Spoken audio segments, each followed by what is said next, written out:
충격적인 일이 벌어졌습니다. 미국의 테크 유튜버가 올린 한국 영상이 엄청난 관심을 불러일으켰습니다. 이 영상을 보고 미국에도 이 기술을 도입해달라며 미국 시민들이 난리가 났는데요. 시작 전 구독 꼭 눌러주세요. 안녕하세요.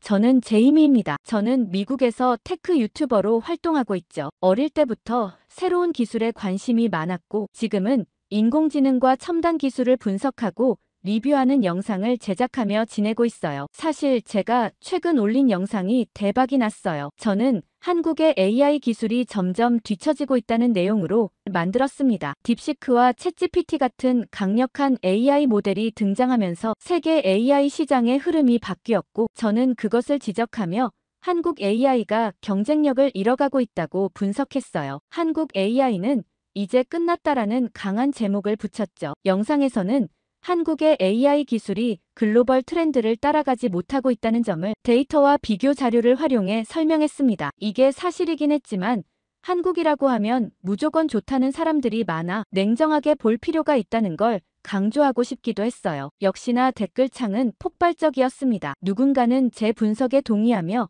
한국 AI의 한계를 인정했고 누군가는 반박하며 한국 AI 기술을 변호했어요. AI 강국이라더니 이제는 중국에도 밀리는 거 아닌가라는 반응도 있었고 한국 AI는 생각보다 저력이 있다라는 의견도 있었죠. 이처럼 논란이 되는 주제는 항상 조회수가 좋거든요. 저는 조회수를 확인하며 영상이 퍼지는 속도를 지켜봤어요. 단 하루 만에 조회수는 수십만을 넘었고 알고리즘은 이 영상을 더 많은 사람들에게 추천하고 있었습니다. 이 정도 반응이면 다음 영상도 같은 주제로 가는 게 맞다고 생각했죠. 구독자들이 원하고 알고리즘이 밀어주는 주제라면 저도 그에 맞춰 콘텐츠를 제작하는 게 당연했습니다. 저는 다시 한국 AI 기술을 분석하며 더 날카로운 비판을 준비하기로 했어요. 이번에는 구체적인 사례를 들어 한국 AI의 실패를 조명하려고 했죠. AI 번역 기술이나 챗봇 서비스 혹은 자율주행, AI 등 여러 분야에서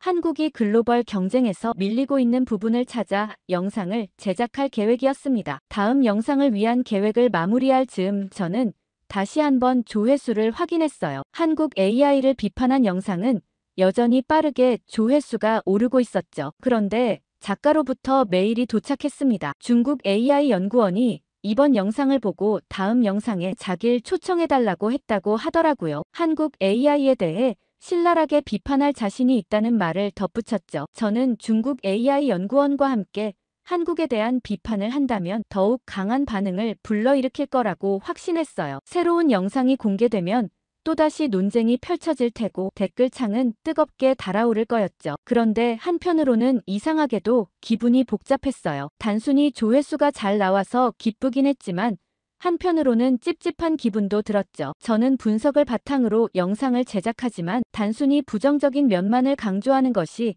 과연 옳은가 하는 생각이 들었습니다. 물론 한국 AI가 최근 글로벌 시장에서 어려움을 겪고 있는 것은 사실이지만 좀 찜찜하긴 했죠. 하지만 팩트를 기반으로 만드는 거라 문제가 없다는 생각을 하고는 찜찜한 생각을 지워버렸습니다. 그러던 어느 날 아침 저는 한 통의 전화를 받았습니다. 언니였죠. 목소리가 평소와 달리 떨리고 있었어요. 저는 순간 가슴이 철렁했습니다. 언니는 평소 감정을 크게 드러내지 않는 성격이었죠. 하지만 지금은 목소리만으로도 상황이 심상치 않다는 걸 느낄 수 있었어요. 언니는 조카가 갑자기 고열을 앓고 있다고 말했습니다. 며칠 전부터 감기 기운이 있었지만 점점 더 심해졌고 이제는 제대로 걷지도 못할 정도로 기운이 없다고 했죠. 저는 당장 병원에 데려가 보라고 말했습니다. 이미 응급실에 가 있는 상태라고 했어요. 조카는 언니가 혼자 키운 아이였죠. 미혼모라는 이유로 부모님께 반대도 많이 받았지만 언니는 끝까지 아이를 포기하지 않았습니다. 언니는 홀로 직장을 다니며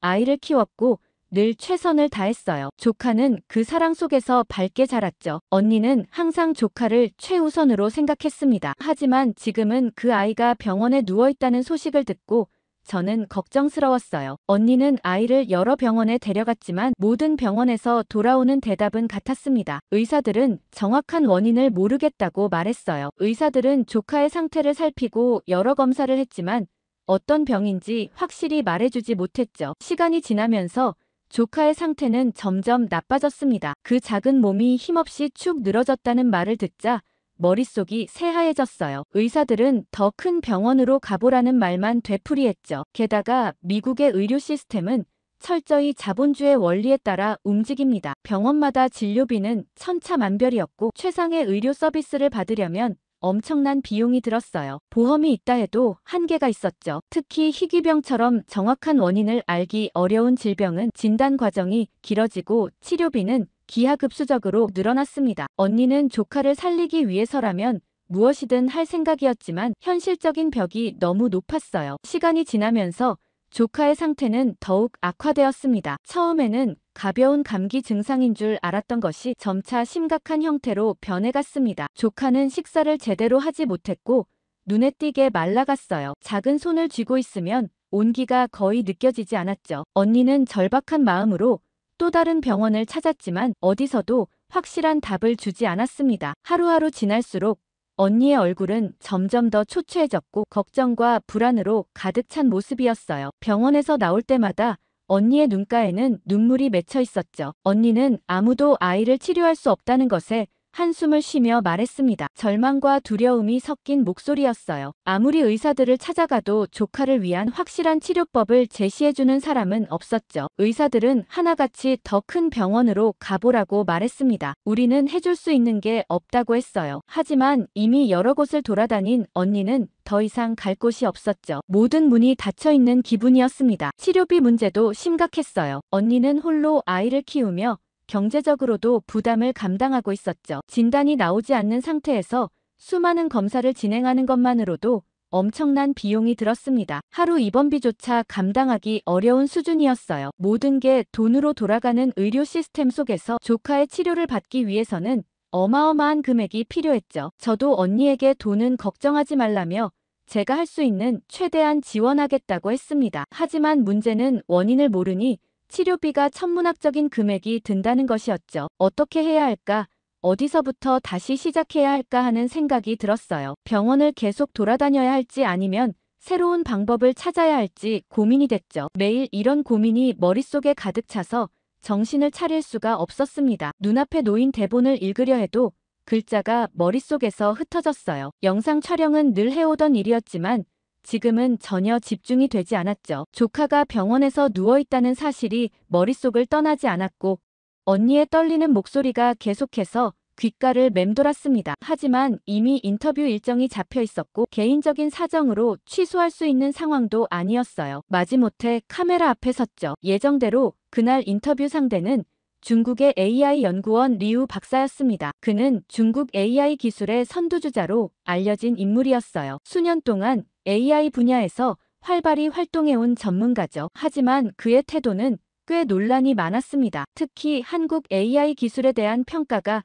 극단적으로 낮았고 중국 AI를 과대평가하는 경향이 강했어요. 저는 과거에도 그의 발언을 몇 차례 본 적이 있었죠. 한국 AI는 이제 끝났다며 중국 AI의 수준을 한국이 따라올 수 없다는 식의 말들을 했습니다. 촬영이 시작되자 리우 박사는 자신감 넘치는 표정으로 인사를 건넸습니다. AI에 대해 깊이 있는 대화를 나누길 기대한다고 말했어요. 그는 곧바로 중국의 AI 기술을 극찬하기 시작했죠. 중국은 AI 분야에 매년 수십억 달러를 투자하고 있으며 덕분에 세계적인 AI 강국으로 자리 잡았다고 말했습니다. 특히 의료 AI 기술에서는 이미 많은 병원들이 AI를 활용하여 진단과 치료를 진행하고 있다고 했어요. 저는 그의 말을 듣고 흥미가 생겼죠. 원래대로라면 한국 AI를 깎아내리는 그의 발언을 반박하며 인터뷰를 진행했겠지만 지금은 다른 것보다 의료 AI에 대한 부분이 더 중요하게 다가왔습니다. 조카의 병을 진단받지 못한 상황에서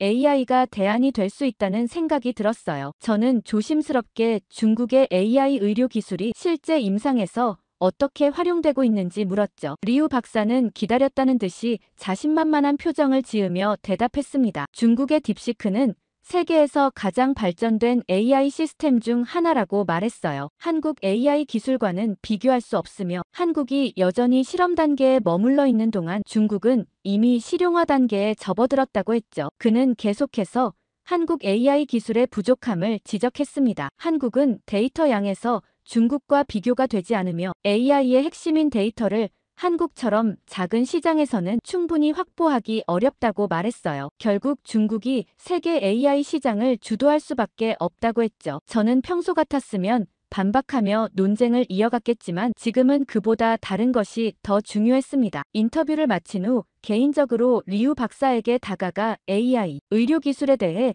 좀 더 구체적인 질문을 해도 되는지 물었어요. 그는 흥미롭다는 듯한 표정을 지으며 동의했죠. 저는 잠시 망설이다가 조카 이야기를 꺼냈습니다. 제 조카가 원인을 알 수 없는 병으로 힘들어하고 있으며 미국의 여러 병원을 찾아갔지만 정확한 진단을 받지 못했다고 설명했어요. 이런 경우에도 중국의 AI 의료 기술이 도움을 줄 수 있는지 물었죠. 리우 박사는 깊은 생각에 잠긴 듯 보였다가 곧 자신감 넘치는 목소리로 대답했습니다. 중국에서는 AI를 활용한 희귀병 진단이 활발하게 이루어지고 있다고 말했어요. 환자의 데이터를 입력하면 AI가 수천 가지 사례와 비교하여 가장 가능성 높은 진단을 내려주며 기존 의사들이 발견하지 못한 패턴까지 찾아낼 수 있다고 했죠. 저는 조금 더 구체적인 설명을 요청했습니다. 조카를 중국 병원으로 데려가면 AI로 바로 진단이 가능한지 물었어요. 리우 박사는 그렇다며 직접 병원과 연결해줄 수 있다고 했죠. 중국의 몇몇 최고 병원들이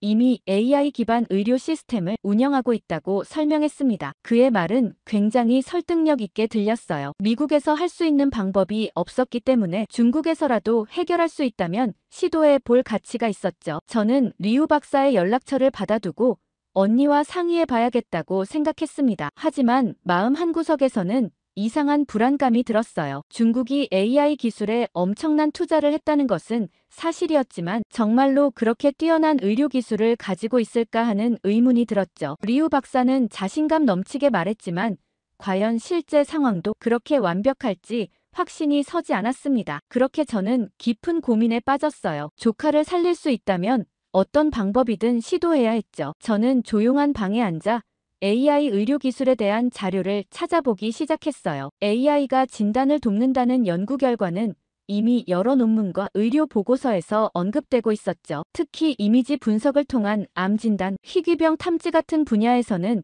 기존의 인간 의사보다 높은 정확도를 보이는 사례도 있었습니다. 하지만 문제는 미국에서 이러한 기술이 아직 실용화되지 않았다는 점이었어요. 미국 병원들은 여전히 전통적인 의료 시스템을 고수하고 있었죠. AI 진단을 적극적으로 도입하는 곳은 극히 일부였습니다. 병원들은 AI의 신뢰성을 검증하는 데 시간이 필요하다는 입장이었고 법적 문제도 걸려 있었어요. 환자의 생명이 걸린 문제이기 때문에 인간 의사의 최종 판단 없이 AI가 진료를 결정하는 것은 아직 받아들여지지 않는 분위기였죠. 저는 검색 범위를 넓혀 AI 의료 기술을 적극적으로 도입한 나라들을 조사하기 시작했습니다. 가장 먼저 나온 것이 중국과 한국이었어요. 중국은 이미 AI 의료 기술에 엄청난 투자를 하고 있었죠. AI 기반 건강 진단, 원격 의료 시스템, 희귀병 탐지 등 다양한 분야에서 AI를 활용한 의료 서비스가 제공되고 있었습니다. 특히 딥시크를 기반으로 한 의료 AI 기술이 빠르게 성장하고 있으며 수많은 병원에서 이를 활용하고 있었어요. 반면 한국의 AI 의료 기술도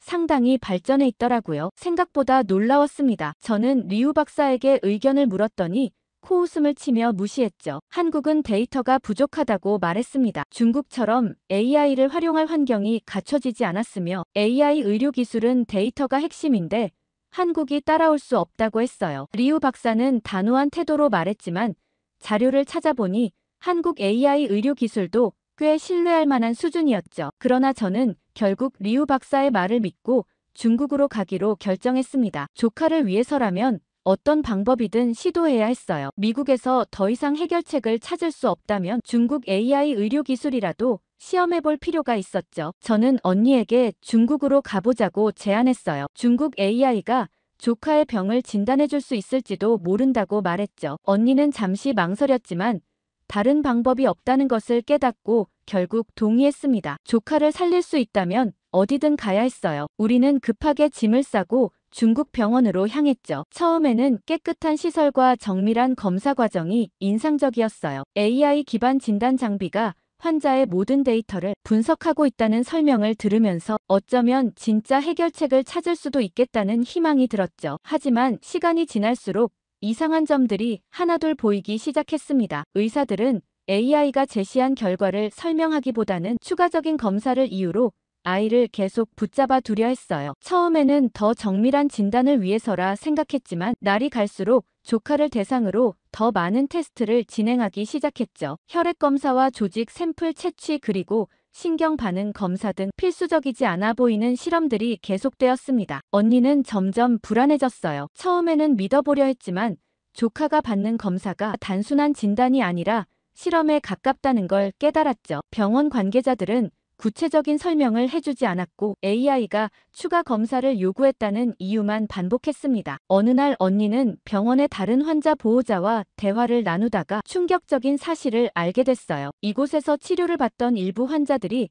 제대로 된 치료를 받지 못한 채 계속 새로운 검사만 받다가 상태가 악화되었다는 거였죠. 한 보호자는 여기서는 환자를 치료하는 게 아니라 AI의 실험 데이터로만 활용한다고 말했습니다. 언니는 더 이상 이곳에 있을 수 없다고 판단했어요. 저는 병원 관계자들에게 퇴원을 요청했지만 그들은 계속 머무르며 추가 검사를 받아야 한다고 했죠. 그 순간 확신했습니다. 이건 치료가 아니라 실험이었어요. 우리는 즉시 퇴원 수속을 밟으려 했죠. 하지만 병원 측에서는 AI 진단이 끝나지 않았다며 퇴원을 막았습니다. 뭔가 잘못됐다는 걸 확신한 우리는 짐을 싸서 병원을 빠져나가기로 했어요. 병원 측의 눈을 피해 조용히 병원을 벗어났습니다. 공항 대기실에서 숨을 돌리며 언니와 이야기를 나눴어요. 언니는 손을 떨며 더 이상 조카를 여기에 맡길 수 없다고 말했죠. 여긴 치료가 아니라 실험이었다고 했어요. 처음부터 제대로 알아보지도 않고 리우 박사의 말을 너무 쉽게 믿었던 걸 후회했습니다. 그때 언니가 제 영상에서 봤던 댓글이 생각난다며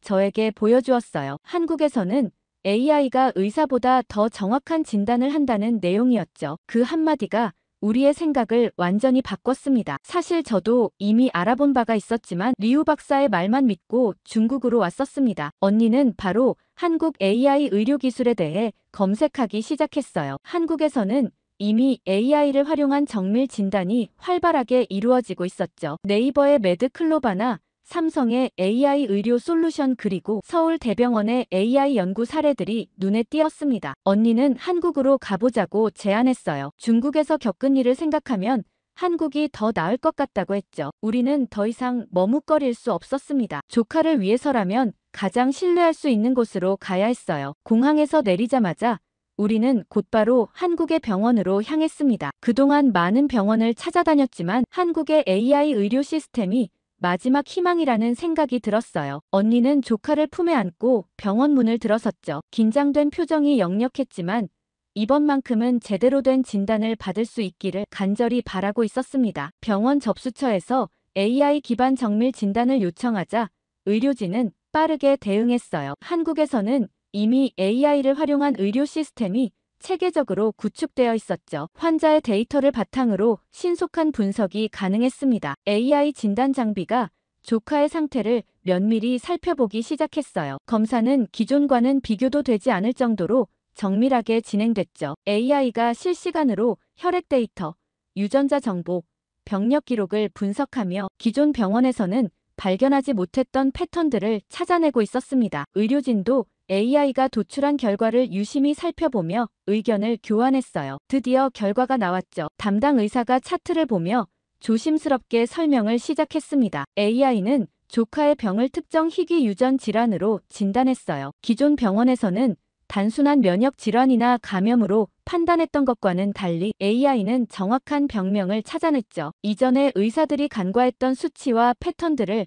AI가 분석한 결과였습니다. 언니는 충격과 감동이 뒤섞인 표정으로 화면을 바라봤어요. 조카의 병을 찾을 수 없었던 긴 시간 동안 절망 속에서 버텨왔는데 이제야 제대로 된 답을 얻을 수 있었죠. 언니의 목소리가 떨리며 치료 가능성에 대해 물었습니다. 담당 의사는 고개를 끄덕이며 AI가 추천한 맞춤 치료법을 설명했어요. AI의 분석을 바탕으로 의료진이 최종 결정을 내렸고 조카는 곧바로 치료를 시작했죠. 기존 치료법과 달리 정확한 원인을 파악한 상태에서 진행되는 치료였기 때문에 반응도 훨씬 빠르게 나타날 가능성이 높았습니다. 치료를 진행하는 동안 의료진은 조카의 몸 상태를 지속적으로 모니터링하며 AI 데이터를 기반으로 치료법을 조정했어요. 언니는 눈물을 흘리며 조카의 작은 손을 꼭 쥐었죠. 이제 살 수 있다며 드디어 희망이 생겼다고 말했습니다. 저는 그런 언니를 보며 조용히 안도했어요. 그렇게 소아병동에 입원 신청을 하고서는 드디어 한숨을 돌릴 수 있었습니다. 그 소아병동 휴게실 한켠에는 작은 식탁이 놓여 있었어요. 처음에는 그저 지나치던 공간이었지만 점차 저와 언니에게 특별한 곳이 되어갔습니다. 매일 밤 9시 아이들이 잠들면 이곳에 몇몇 엄마들이 모였죠. 처음 온 우리에게 따뜻한 차를 건네며 자리를 내어준 건 민준이 엄마였습니다. 첫날 정신이 없어 한 끼도 못 먹은 우리에게 민준이 엄마는 손수 싼 김밥을 내밀며 같이 먹자고 말했어요. 병원 식당이 일찍 문을 닫아 식사도 못한 우리를 위해 특별히 챙겨주신 거였죠. 옆자리에 서연이 엄마도 따뜻한 차를 내어주었습니다. 서연이 엄마는 처음에는 다들 이렇게 힘들다고 말했어요. 작년에 처음 왔을 때는 밥 한 술 못 넘겼다고 했죠. 그녀의 딸 서연이는 1년째 항암 치료를 받고 있었습니다. 우리가 서로를 의지하면서 버텨야 한다고 덧붙였어요. 매일 밤 이어지는 엄마들의 작은 식탁은 단순한 식사 자리가 아니었죠. 서로의 아픔을 나누고 위로하는 시간이었습니다. 누군가 울면 같이 울어주고 기쁜 일이 있으면 함께 기뻐했어요. 특히 김 간호사님은 매일 밤 잠깐이라도 들러 엄마들의 이야기를 들어주셨죠. 그러던 어느 날 밤 조카가 고열로 힘들어할 때였습니다. 언니는 간호사실로 달려갔지만 담당 간호사가 다른 응급 환자를 돌보느라 바로 올 수 없는 상황이었어요. 그때 옆 병실의 민준이 엄마가 얼음주머니를 들고 뛰어왔죠. 모두들 자기 아이를 보는 것처럼 조카에게 신경을 써주었습니다. 그날 밤 여러 엄마들이 번갈아가며 조카의 열을 내리는 것을 도와주었죠. 김 간호사님도 수시로 들러 상태를 체크해 주셨습니다. 언니는 한국의 이런 문화가 이해가 안 간다며 어떻게 남의 아이도 내 아이처럼 봐줄 수 있는지 모르겠다며 고마워했어요. 그날 밤은 모두가 밤새 조카의 상태를 돌봐줬죠. 다음 날 아침 조카의 열이 내리고 모두가 안도했을 때였어요. 민준이 엄마가 삶은 달걀을 들고 왔죠. 민준이가 열나고 나면 꼭 달걀을 먹인다며 이걸 먹으면 힘이 날 거라고 말했습니다. 그렇게 건네받은 달걀을 먹으며 조카는 처음으로 웃었어요. 그러면서 시간이 지날수록 저희도 다른 아이들을 챙기게 되었습니다. 한국에서 배운 문화였죠. 언니는 입맛을 잃은 서연이를 위해 맛있는 빵을 사오기도 했고 저는 민준이가 좋아하는 노래를 영어로 알려주곤 했습니다. 한 사람의 기쁨이 모두의 기쁨이 되고 한 사람의 슬픔이 모두의 슬픔이 되는 곳이었어요. 그곳이 바로 소아병동의 작은 식탁이었죠. 게다가 한국의 병원 직원들도 정말 따뜻했습니다. 소아병동에서 아이들에게 작은 선물을 나눠주고 조카가 긴장하지 않도록 편안한 환경을 조성해 주었죠. 의료진도 조카의 상태를 세심하게 살피며 설명을 해주었어요. 한 간호사는 한국의 의료기술이 전 세계적으로 인정받고 있으며 AI 덕분에 정확한 진단이 가능했고 조카도 금방 건강을 되찾을 수 있을 거라고 말했죠. 어느 정도 병원 생활에 적응하자 조카의 상태도 점차 호전되기 시작했습니다. 치료가 계속 진행되면서 조카의 상태는 눈에 띄게 호전됐습니다. 의료진이 예상했던 대로 AI 맞춤 치료가 효과를 보이기 시작한 거였어요. 언니와 저는 그 모습을 지켜보며 그동안의 고생이 헛되지 않았다는 걸 실감했죠. 얼굴에 생기가 돌았고 조금씩 음식을 먹을 수도 있게 되었어요. 의료진들은 조카의 몸 상태를 세심하게 살피며 꾸준히 경과를 기록했죠. 치료가 진행되면서 조카의 혈액 수치도 안정적으로 변했고 이전보다 피로감도 줄어들었습니다. 언니는 조카를 보며 연신 눈물을 흘렸어요. 이렇게 회복할 수 있다니 정말 다행이라며 조카의 손을 꼭 잡은 채 말을 잇지 못했죠. 저도 가슴이 벅차올랐습니다. 이곳에 오기 전까지 우리는 얼마나 많은 절망과 좌절을 경험했던가요? 하지만 지금은 달랐습니다. 병실 안에는 따뜻한 분위기가 감돌았어요. 간호사들은 정기적으로 찾아와 조카의 상태를 확인했고 병동에서 준비한 부드러운 죽을 조카가 먹을 수 있도록 도와주었죠. 조카는 간신히 숟가락을 들어 한 입씩 떠먹으며 환하게 웃었습니다. 그 모습이 어찌나 감격스럽던지 언니는 아이를 꼭 끌어안고 또다시 눈물을 흘렸어요. 그렇게 드디어 퇴원하는 날이 왔습니다. 조카의 상태가 많이 호전되어 담당 의사가 퇴원을 허락했다고 했어요. 언니는 아침부터 설레는 마음으로 짐을 정리하기 시작했죠. 한 달이 넘는 시간 동안 병실은 우리의 작은 집이 되어 있었습니다. 병실 벽에 붙여둔 그림들을 떼어내는데 민준이가 살금살금 들어왔어요. 손에는 직접 그린 그림을 들고 있었죠. 조카와 민준이가 병원 놀이터에서 함께 놀던 모습을 그렸다고 합니다. 그림 아래에는 서툰 글씨로 다음에 또 만나자라고 적혀 있었어요. 서연이 엄마는 아침 일찍부터 죽을 끓여왔죠. 긴 항암 치료로 입맛을 잃은 서연이를 위해 매일 아침 정성껏 죽을 끓이던 그녀는 오늘은 특별히 조카의 목까지 준비해왔다고 말했습니다. 마지막으로 같이 먹자며 내미는 죽 한 그릇에 언니는 눈시울이 붉어졌어요. 김 간호사님은 퇴원 수속을 도와주시며 조용히 편지 한 장을 건네주었죠. 조카가 처음 입원했을 때부터 퇴원하는 날까지 매일매일의 작은 변화와 성장을 기록한 일기였습니다. 처음에는 낯설어하던 조카가 어느새 병동의 인기 스타가 되었다며 웃으면서 말씀하셨어요. 점심시간이 되자 소아병동 휴게실에서 작은 송별회가 열렸죠. 민준이 엄마는 김밥을, 서연이 엄마는 떡볶이를 준비했습니다. 다른 보호자들도 저마다 음식을 조금씩 가져와 작은 잔치가 되었어요. 평소 야간 근무라 자주 만나지 못했던 박 간호사님도 일부러 일찍 출근해서 자리를 빛내주셨죠. 아이들은 휴게실 한켠에서 각자의 방식으로 작별 인사를 했습니다. 항암 치료로 머리카락이 없는 서연이는 조카에게 자신의 가장 아끼는 모자를 선물했어요. 민준이는 병실에서 몰래 키우던 화분을 내밀었죠. 창가에서 조금씩 자라던 작은 새싹이었습니다. 가장 마지막으로 인사를 나눈 건 밤마다 모이던 식탁의 엄마들이었어요. 서로를 껴안으며 눈물을 흘렸죠. 힘든 시간을 함께 견뎌준 것에 대한 고마움, 이제는 헤어져야 한다는 아쉬움, 그리고 앞으로도 각자의 자리에서 잘 이겨내라는 응원이 그 포옹에 담겨 있었습니다. 퇴원 차트를 받으러 간호사실에 들렀을 때였어요. 수간호사님이 조카의 이름이 새겨진 작은 메달을 건네주셨죠. 용감한 우리 아이라는 문구가 적힌 메달이었습니다. 병동의 모든 의료진이 치료 과정을 잘 견뎌준 아이들에게 주는 특별한 선물이라고 했어요. 병동을 나서는 순간 창가에 줄지어 선 의료진과 환자들이 손을 흔들어 주었습니다. 누군가 종이꽃을 뿌렸고 아이들은 작은 풍선을 날렸어요. 마치 작은 축제 같았죠. 조카는 휠체어에 앉아 해맑게 웃으며 손을 흔들었습니다. 엘리베이터에 오르기 직전 서연이가 급하게 뛰어왔어요. 숨을 헐떡이며 조카의 손에 무언가를 쥐어주었죠. 그것은 서연이가 항암 치료를 시작할 때부터 가지고 있던 행운의 팔찌였습니다. 이제는 내가 가지라며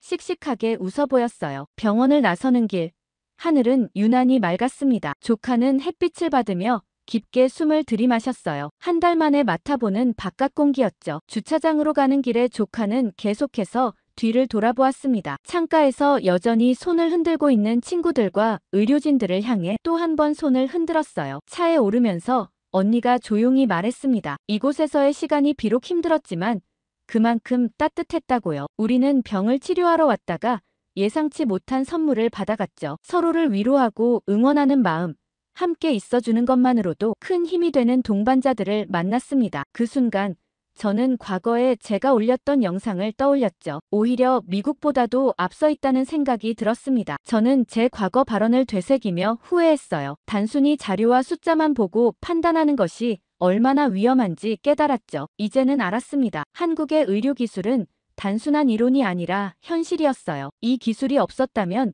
조카는 여전히 원인을 모른 채 고통받고 있었을 거죠. 저는 더 이상 이 사실을 외면할 수 없었습니다. 직접 경험한 이상 이 내용을 제대로 알려야 한다고 생각했어요. 물론 카메라 앞에 앉아 녹화 버튼을 누르기까지 많은 고민이 있었습니다. 개인적인 이야기를 공개하는 것이 조심스러웠고 특히 조카의 병원 생활을 다루는 것이 적절한지 망설여졌어요. 하지만 이 경험이 다른 누군가에게 도움이 될 수 있다고 생각했죠. 먼저 언니와 상의했습니다. 조카의 이야기를 세상과 나누고 싶다고 말했어요. 언니는 잠시 고민하다가 동의했죠. 우리처럼 희망을 찾아 헤매는 가족들에게 도움이 될 수 있다면 기꺼이 경험을 나누고 싶다고 했습니다. 영상의 구성을 짜는 데만 이틀이 걸렸어요. 단순히 한국 의료기술을 칭찬하는 것이 아니라 우리가 겪은 현실적인 어려움과 해결 과정을 담고 싶었죠. 미국에서의 좌절, 중국에서의 실망, 그리고 한국에서 찾은 희망까지 시간 순서대로 정리했습니다. 특히 신경 쓴 부분은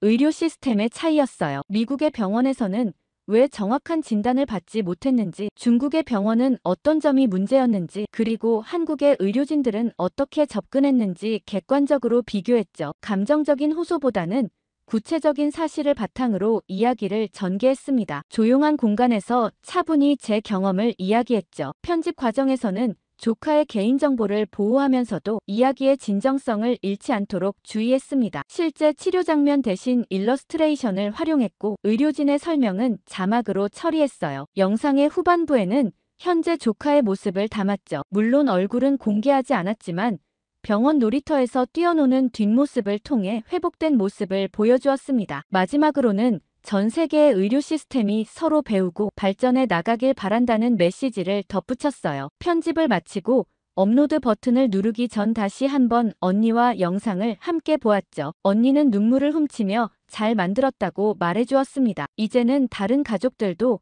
희망을 가질 수 있을 거라고 했어요. 영상은 밤 11시에 업로드되었습니다. 평소보다 늦은 시간이었지만 순식간에 조회수가 올라가기 시작했죠. 댓글창에는 비슷한 경험을 가진 사람들의 이야기가 쏟아졌어요. 특히 해외 시청자들의 반응이 뜨거웠습니다. 영어 자막을 보고 찾아온 그들은 한국의 의료 시스템에 대해 더 자세히 알고 싶다며 질문을 남겼죠. 단순히 조회수가 많이 나왔다는 것보다 병마와 싸우는 다른 가족들에게 작은 희망이라도 전할 수 있었다는 사실이 저를 행복하게 했습니다. 그리고 이처럼 한국의 기술은 의료 분야 외에도 다양한 산업에서 혁신을 이끌고 있었어요. 저는 더 많은 사람들이 이 사실을 알 수 있도록 현장을 직접 탐방하며 새로운 영상을 제작하기로 했죠. 이제는 더 이상 한국을 무시할 수 없는 시대가 왔다고 느꼈습니다. 이건 진짜 아니지 않나요? 선수촌에서 슬픈 표정의 선수들을 보고 안타까워하는 한 프랑스 여성이 있습니다. 북한 선수촌에서 청소부로 근무했던 한 여성에게서 도착한 사연인데요. 바로 들어보겠습니다. 안녕하세요. 이번 파리 올림픽을 겪고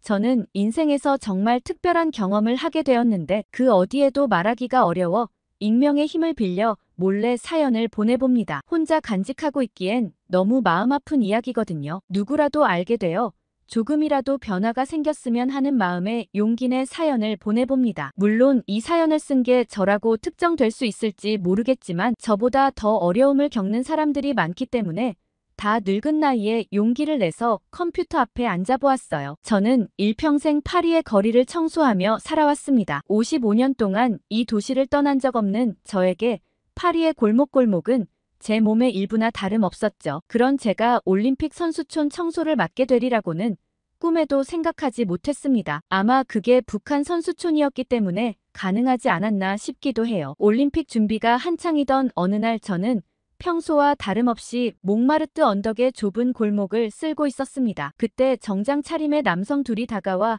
저를 유심히 살펴보더니 갑자기 신분증 제시를 요구했습니다. 당황스러웠지만 순순히 보여드렸죠. 그들은 제 신분증을 꼼꼼히 확인한 후 올림픽 조직위원회 소속이라며 자신들을 소개했습니다. 그런데 그들의 말을 듣고 깜짝 놀랐습니다. 저더러 올림픽 선수촌의 특별구역 청소를 맡아달라는 것이었어요. 처음에는 농담인 줄 알았죠. 무슨 선수촌 청소를 이렇게 갑작스럽게 제안하는 게 이해가 안 갔거든요. 게다가 평생 파리 뒷골목만 청소하던 제가 무슨 올림픽 선수촌을 청소하겠어요? 하지만 그들은 저 말고도 몇 명 후보자가 더 있는데 면접을 보고 결정해야 한다고 했어요. 처음엔 안 하겠다고 거절하려고 했죠. 뭔가 꺼림칙했거든요. 그런데 그들이 제안한 액수는 실로 놀라웠습니다. 고작 올림픽 전후 청소만 하면 되는 일인데 무려 제 1년치 벌이보다 더 많은 금액을 제안했거든요. 저는 믿거나 말거나 하는 심정으로 그들에게 연락처를 건넸고 며칠 뒤 저는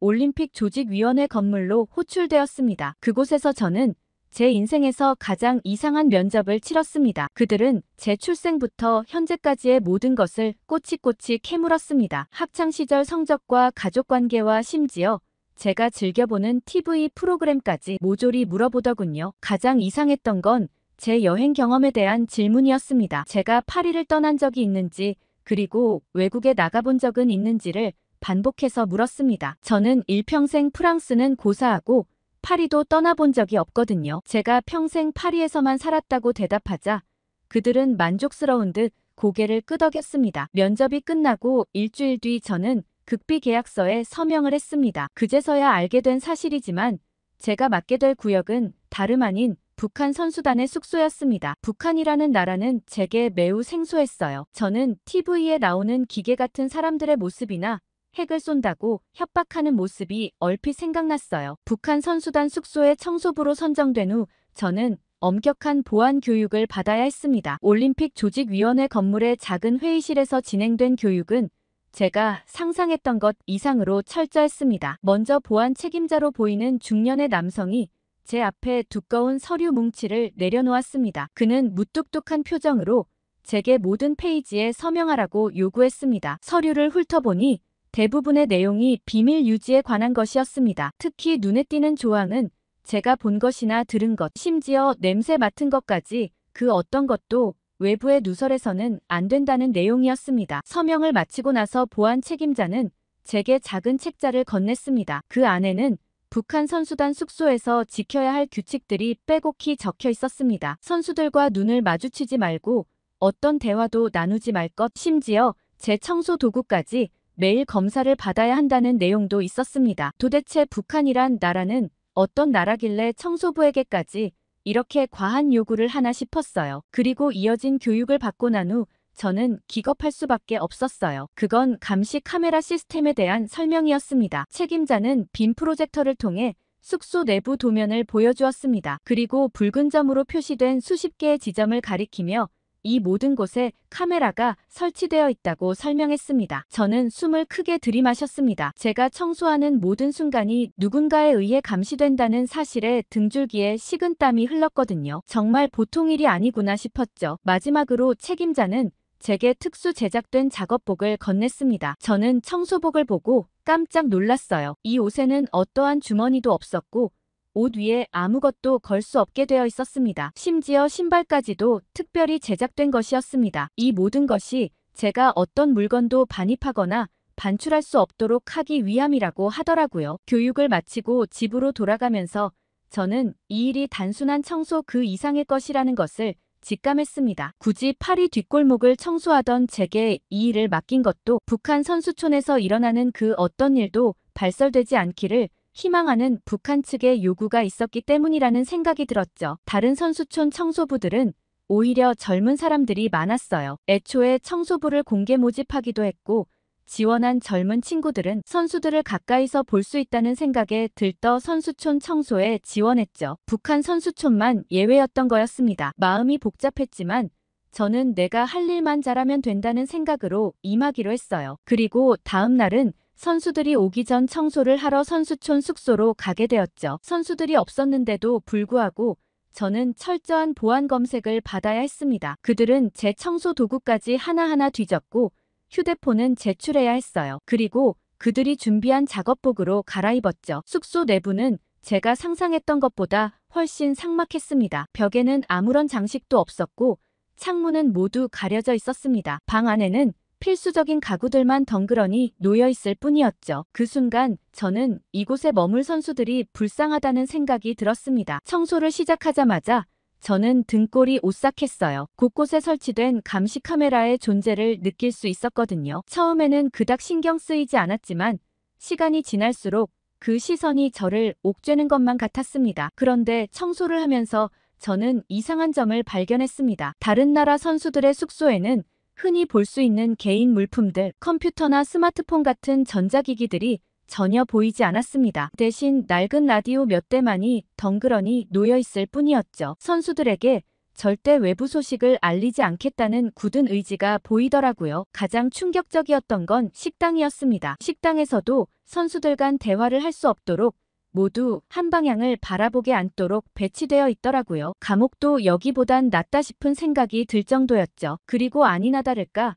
나중에 식당 운영을 시작하면서 본 모습도 충격적이었죠. 운동하는 선수들이라면 골고루 잘 먹어야 할 텐데 여긴 달랐어요. 식단표에는 몇 가지 음식만이 적혀 있었고 그마저도 얼만큼 가져가야 하는지 양이 정해져 있었습니다. 마치 배급소 같다는 생각마저 들었죠. 그리고 얼마 후 드디어 북한 선수들이 입소했다는 얘기를 들었어요. 초반 입소하고 며칠 동안은 저는 청소를 하러 오지 않아도 된다고 했어요. 이유는 알 수 없었지만 아마 제가 보안 교육을 받았던 것처럼 선수들도 그런 과정을 겪는 거 아닐까 추측할 뿐이었죠. 인터넷을 통해 파리에 선수단이 도착했다는 뉴스를 받고 역시나 삼엄한 경비 속에 선수단들은 무표정하게 입국을 했더라고요. 그때 저는 오묘한 감정이 들었어요. 저는 그들의 숙소를 청소하는 청소부일 뿐이지만 측은지심이 생기더라고요. 저는 그래도 청소가 끝나면 선수촌 밖으로 나와 자유롭게 이동하고 집에서도 편히 쉴 수 있지만 그들에겐 이런 자유가 허락되지 않잖아요. 그렇게 며칠 뒤 진짜 숙소 청소가 시작되었습니다. 저는 긴장된 마음으로 북한 선수단 숙소에 도착했고 입구에서부터 삼엄한 경비를 마주했습니다. 2명의 건장한 경호원이 제 신분증을 꼼꼼히 확인했고 그 뒤로 보이는 철제문은 마치 요새의 대문 같았습니다. 안으로 들어서자 즉시 보안 검색대를 통과해야 했습니다. 제 몸 구석구석을 탐지기로 훑고 제가 가져온 청소 도구들은 하나하나 분해되어 검사를 받았습니다. 이 과정에서 저는 마치 범죄자라도 된 것 같은 기분이 들더라고요. 선수들이 들어오고 나서 더 경비가 삼엄해졌다는 느낌을 받았어요. 검색을 통과하고 나서야 저는 작업복으로 갈아입을 수 있었습니다. 옷을 갈아입는 동안에도 감시 카메라가 저를 주시하고 있다는 느낌에 불편함을 감출 수 없었고 곧이어 청소를 시작했습니다. 이전과 달라진 것이 있다면 공용 공간 벽에 김일성과 김정일의 커다란 초상화가 걸려 있었고 창문은 모두 커튼으로 가려져 있어 바깥 세상을 볼 수 없게 되어 있었습니다. 저는 청소를 시작하며 환기를 하기 위해 창문을 열려고 했지만 저지당했어요. 급히 달려온 감시원이 제게 2번 고개를 젓더니 다시 문을 닫았죠. 그 전엔 환기를 위해 열 수 있었던 창문도 선수들이 도착하고 나선 굳게 닫히고 말았어요. 그렇게 한번 제지당하고 난 뒤 저는 계속해서 주변을 의식할 수밖에 없었습니다. 천장의 구석구석에 설치된 카메라들이 제 모든 움직임을 쫓는 것 같았거든요. 최대한 신경 쓰지 않으려 복도를 청소하던 중 저는 우연히 한 선수의 방문이 살짝 열린 것을 발견했습니다. 호기심에 잠깐 안을 들여다보았는데 그 순간 제 심장이 멎는 것 같았습니다. 방 안에는 한 젊은 선수가 울고 있는 게 아니겠어요? 그 선수는 침대에 앉아 작은 사진을 보며 눈물을 흘리고 있었습니다. 저는 순간 그 선수에게 다가가 위로의 말을 건네고 싶었어요. 하지만 제가 받은 엄격한 교육과 규칙들이 제 발목을 붙잡았죠. 결국 저는 아무 일도 없었던 것처럼 청소를 계속할 수밖에 없었습니다. 그 순간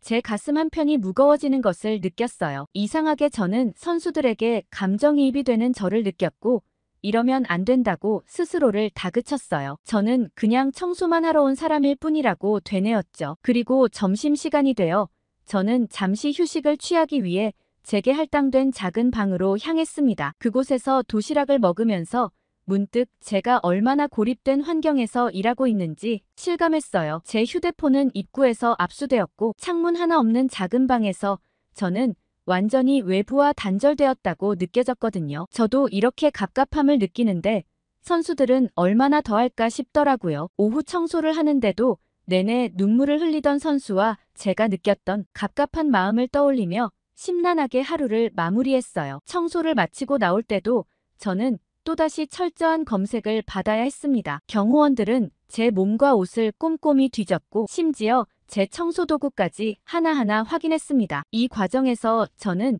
제가 마치 무언가를 훔쳐나오려는 도둑이라도 된 것 같은 기분이 들더라고요. 선수촌을 나오자마자 가슴이 후련했어요. 다음 날도 역시나 보안 검색을 마치고 선수촌으로 들어갔고 그날은 체육관을 청소해야 했어요. 저는 벽에 걸린 훈련 시간표를 보고 깜짝 놀랄 수밖에 없었습니다. 선수들의 일과는 새벽 5시부터 밤 10시까지 빽빽하게 짜여 있었어요. 그런데 놀라운 건 훈련 시간 외에도 선수들은 자유롭게 시간을 쓸 수 없어 보였어요. 훈련을 하지 않으면 정치 학습이나 단체 활동 시간이 포함되어 있어 개인 시간은 거의 없어 보였습니다. 심지어 식사 시간조차 30분으로 제한되어 있었거든요. 이렇게 선수들을 짜내서 얻는 메달이 무슨 소용이 있나 싶으면서도 그저 묵묵히 청소를 시작했습니다. 그런데 갑자기 체육관 한쪽에서 신음소리가 들렸습니다. 소리가 나는 쪽으로 고개를 돌리자 리나가 바닥에 쓰러져 있는 것이 보였습니다. 그녀는 오른쪽 발목을 붙잡고 고통스러워하고 있었어요. 저는 그저 그 자리에 서서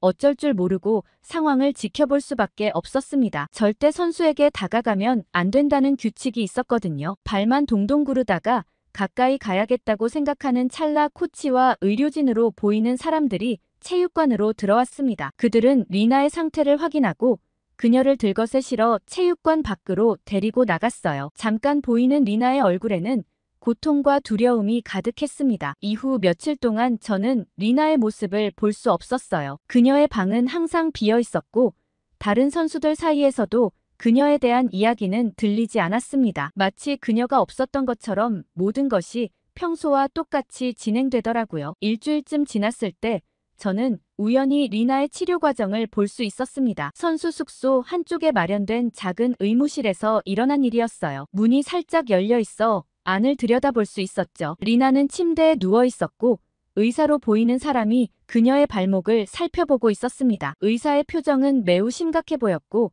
리나의 얼굴에는 눈물이 그렁그렁 맺혀 있었어요. 그들의 대화는 들리지 않았지만 상황이 좋지 않다는 것을 느낄 수 있었습니다. 그때 갑자기 코치로 보이는 사람이 의무실로 들어왔어요. 그는 의사와 잠시 대화를 나눈 후 리나에게 다가갔습니다. 코치의 입에서 나온 말은 제게는 들리지 않았지만 그 말을 들은 리나의 표정이 순간 창백해지는 것을 볼 수 있었습니다. 저는 그 광경을 보며 가슴이 아프더라고요. 분명 리나의 상태는 심각해 보였고 충분한 휴식과 치료가 필요해 보였습니다. 하지만 코치의 표정과 리나의 반응을 보아하니 그녀는 대회에 참여하기 위해 연습을 계속해서 이어나가야 하는 것처럼 보였어요. 그 후로도 리나의 치료는 계속되었지만 그 과정은 철저히 비밀에 붙여지는 듯 했어요. 가끔 밤늦게 청소를 할 때면 의무실에서 흘러나오는 리나의 훌쩍이는 소리를 들을 수 있었습니다. 마음이 아팠지만 제가 할 수 있는 게 없어 안타까웠어요. 저는 늘 그녀의 회복을 몰래 걱정하고 있었습니다. 그러던 어느 날 의무실 청소를 하던 중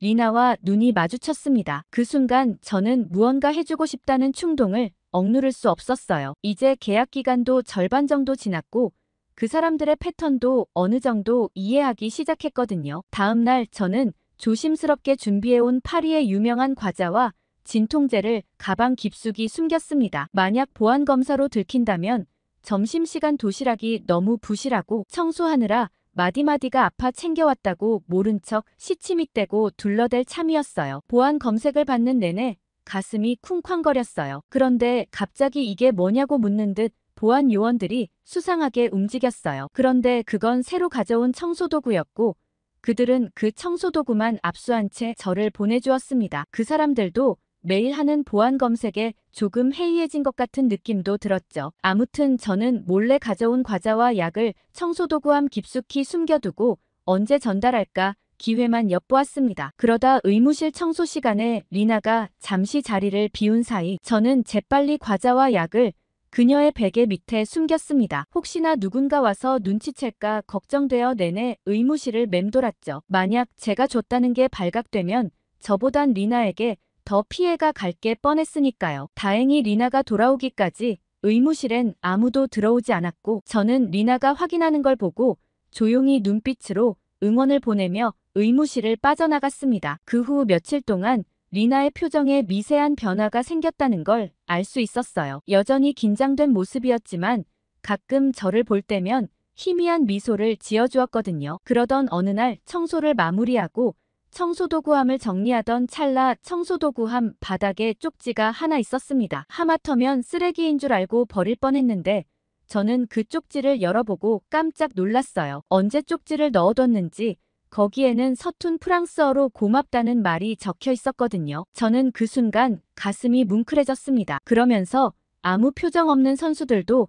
다 똑같은 사람이라는 생각이 들더라고요. 이 일을 계기로 저는 다른 선수들과도 조금씩 교감을 나누기 시작했습니다. 물론 여전히 대화는 금지되어 있었지만 눈빛과 작은 몸짓으로 서로를 이해하려 노력했습니다. 그러던 어느 날 체육관 청소를 하고 있었을 때였어요. 탁구 후보 선수로 온 김철수 선수는 실수로 탁구공을 바닥에 떨어뜨렸고 그 공은 저에게 굴러왔어요. 저는 자연스럽게 공을 건네 주워주었고 그 순간 손이 스쳤어요. 그리곤 김철수 선수의 눈에서 잠시 경계심이 사라지는 것을 볼 수 있었습니다. 찰나였지만 눈빛으로 고마워하는 것 같은 느낌이 들었거든요. 그 이후부터 뭔가 그 선수는 제가 청소를 할 때 유심히 바라보는 것 같기도 하고 뭔가 할 말이 있는 것 같다는 생각도 들었어요. 아무튼 그 후로 김철수 선수는 제가 지나갈 때마다 살짝 고개를 숙여 인사를 했죠. 그런데 나중에 돌이켜보면 그때 제가 김철수 선수에게 좀 더 적극적으로 다가가야 했나 하는 후회가 남더라고요. 이 일은 조금 더 있다 자세히 말씀드릴게요. 아무튼 저는 선수들과 아주 작은 교류를 시작했고 여전히 경계심은 있었지만 그들의 눈빛에서 인간적인 온기를 느낄 수 있었습니다. 예전엔 제가 청소하러 다가가면